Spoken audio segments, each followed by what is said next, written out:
আসসালামু আলাইকুম, সবাই কেমন আছেন? আশা করি ভালো আছেন। আমি আলহামদুলিল্লাহ ভালো আছি। আমি এখন সবজি খিচুড়ি রান্না করব। 2 মুঠ চাল দিয়ে দিলাম, 1 মুঠ মুগের ডাল, ভাজা মুগের ডাল দিয়ে দিলাম, আর 2 মুঠ মুসুরির ডাল দিয়ে দিলাম। এখন চাল ডালগুলা ভালো করে ধুয়ে নিব। চাল ডালগুলা ধোয়া হয়ে গেছে। আর এখানে সবজি, পেঁয়াজ, মরিচ, কাঁচামরিচ এগুলা সব কেটে নিব।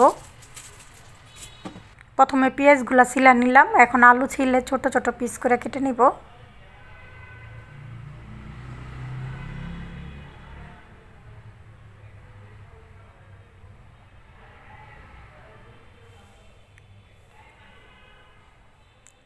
গাজরটা ছিলে তারপরে আলুর মতন করে কেটে নিব।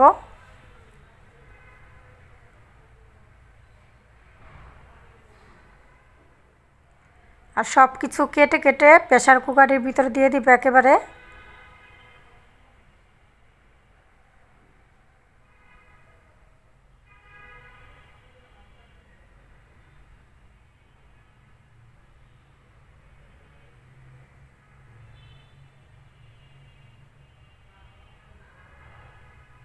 পেঁয়াজগুলো কেটে প্রেসার কুকারে দিয়ে দিলাম। এখন টমেটোটা কেটেও দিয়ে দিচ্ছি। আর বাকি পেঁয়াজগুলো ডিম ভাজার ভিতরে দিব।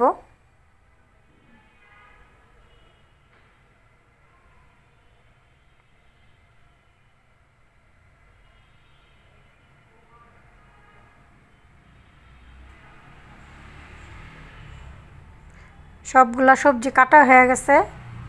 এখন দিয়ে দিলাম অল্প একটু হলুদ, আদা রসুন বাটা, মরিচ বাটা, পরিমাণ মতন তেল দিয়ে দিলাম, লবণ দিয়ে দিলাম। আর এই সময় লবণটা একটু খেয়ে দেখতে হবে ঠিক আছে কি না। আমার লবণটা ঠিক আছে। প্রেসার কুকারের মুখটা লাগাই দিব। আর আজকে গ্যাস নাই বলা যায়, একদম খুবই অল্প গ্যাস আছে, এই গ্যাসে রান্না করব। আর এদিকে পেঁয়াজ কাঁচামরিচটা লবণ দিয়ে ডলে মেখে নিলাম। এখন ডিম দিয়ে দিব। আমি 4টা ডিম নিছি। এখন ভালো করে হাত দিয়ে মাইখা নিব। মাখা হয়ে গেছে। আর এদিকে আমি 5টা সিটি দিয়ে নিলাম প্রেসার কুকারে। 5টা সিটি দিলে আমার খিচুড়িটা একেবারে রেডি। এখন ডিমটা ভেজে নিব।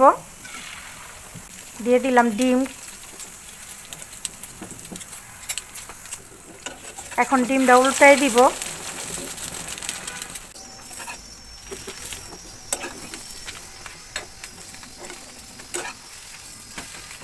আমি 4টা ডিমের 2টা করব। বাকি ডিমটাও দিয়ে দিলাম। একটু ছড়াই দিলে আর কি ডিমটা বড় হবে, এর জন্য একটু ছড়াই দিলাম।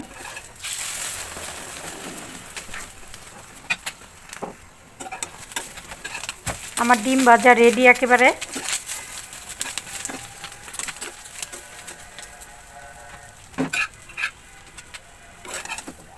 ডিম ভাজা রেডি। আর এইদিকে প্রেসার কুকারের ঢাকনাটা খুলে খিচুড়িটা নেড়ে চেড়ে এখন বাইরে নিব। দেখুন আমার খিচুড়ির কালারটা কত সুন্দর হয়েছে। সাথে নিয়ে নিলাম ডিম ভাজা। গরম গরম খিচুড়ি এই ঠান্ডায় খেতে খুব মজা। আর খিচুড়িটা অনেক মজা হয়েছিল। আর আমার রান্নাটা যদি আপনাদের কাছে একটু ভালো লেগে থাকে তাহলে আমার চ্যানেলটা সাবস্ক্রাইব করে একটা লাইক, একটা শেয়ার দিয়ে দিবেন। আল্লাহ হাফেজ। সবাই ভালো থাকুন, সুস্থ থাকুন।